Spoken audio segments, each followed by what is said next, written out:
In this video, I want to illustrate a technique for paraphrasing. So we have the original right here, and I'm going to show one way to paraphrase it. Now, the idea behind paraphrasing is that you keep the essential message the same, but you use different words and different orderings of these words, so different sentence arrangements, so that the vehicle of the message, which are the words and the sentences, is unique to you. You create this. You're not copying it from the originator of the source. But the message is still the same, so you can't change that. But you need to change as many words and as much of the order as you can.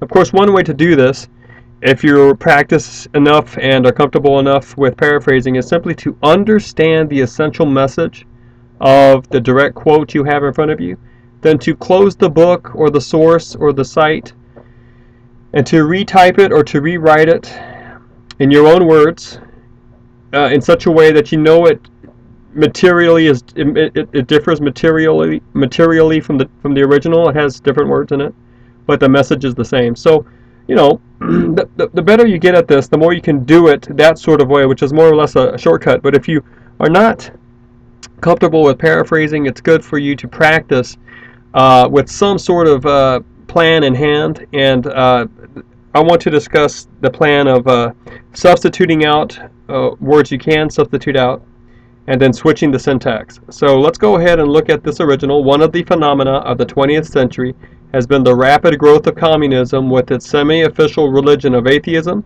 sweeping more than one-third of the world into its clutches. And what you need to do is you need to find the words or the phrases, so you don't necessarily have to think in just word per word mentality, but sometimes the whole phrases can be taken out and switched out for a substitute. For example, this is the same information down here, the same wording, the same quote, if you will. But I broke it up into phrases. Here's just sometimes there's just one word. This is basically one noun. But here's a phrase. This is a phrase, and this is what I would do. I would do this, and I would say, now how can I say one of the phenomena? Maybe something like a surprising event. You know what? I'm going to take this down, and I'll put it down over here. Maybe a surprising event. Now, how would I do the next one? The 20th century. In the last 100 years, see that? Has been the rapid growth of communism. How about is the fast spread of communism? Now, I'm not going to really fuss around too much trying to figure out a synonym for communism. Socialism might work, but you're losing a little bit too much. It's fine if some of these words have to stay the same because you don't have a really good substitute. Well, then just keep that word the same, okay? Now, what about with its semi-official religion of atheism? What about along with a government-backed anti-God view? All right. Sweeping, grasping, or encompassing more than a third of the world into its clutches. How about, now look, more than a third. If you're going to say over 33%, you're adding a level of specificity, of accuracy that's really not there. This is an estimate. It's just over a third. So what are we going to say? How about something like encompassing more than 3 out of every 10? Oh, well, you know, or how about more than 30%? We're getting better. That's okay. Of the world in its clutches. Now, we don't need into its clutches. You know, we just have encompassing here. That's fine. Of the world. Are we talking about mountains and rivers? Are we talking about people? We're talking about cities. What are we talking about? How about of all nations? Period. So that's decent. That's a good that's a good start. Now, simply what I've done here is I've taken the phrases and the words that I think I can substitute out for others, and I've put those other ones in, and I have the result down here. See that? The thing is, I basically have a I need to take this to another level because the order of the information is basically the same. Watch. A surprising event.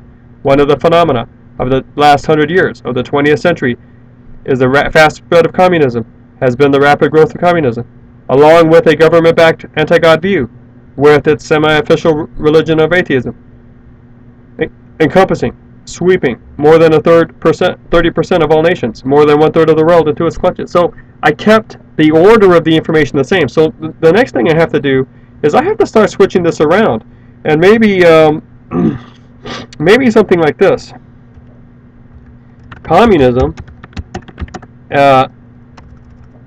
along with a government-backed anti-theistic worldview has captured. No, captured is too strong of a word. How about it just encompassed? More than 30%. How about just humanity within the last 100 years? Okay, that really works better. See, because what was the middle here? See the middle? Has now become the front. Okay, what was the end has become the middle, and what was the front is now the end. So I've really thoroughly switched things around as much as I can. It's as if, you know, I've brought new ingredients in, and then I've re-blended it in the blender, and I've come up with basically the same quality of message, the same basic thing, but in a whole different package that is truly my own. But I would, you know, if this were unique to an author, this observation, I would still have to cite it because the essence, the information, the message should still be the same, essentially. And that's not mine. I didn't come up with that. I didn't get the information for that. I didn't make that claim. I would then have to cite it nonetheless, because it's someone else's information or claim, but I would not have to put quotation marks around it because I'm not quoting word for word. Quotation marks happen only when you have verbatim, right? Word per word. No, this is my own words, but it's the source's idea, so I would cite the source at this point.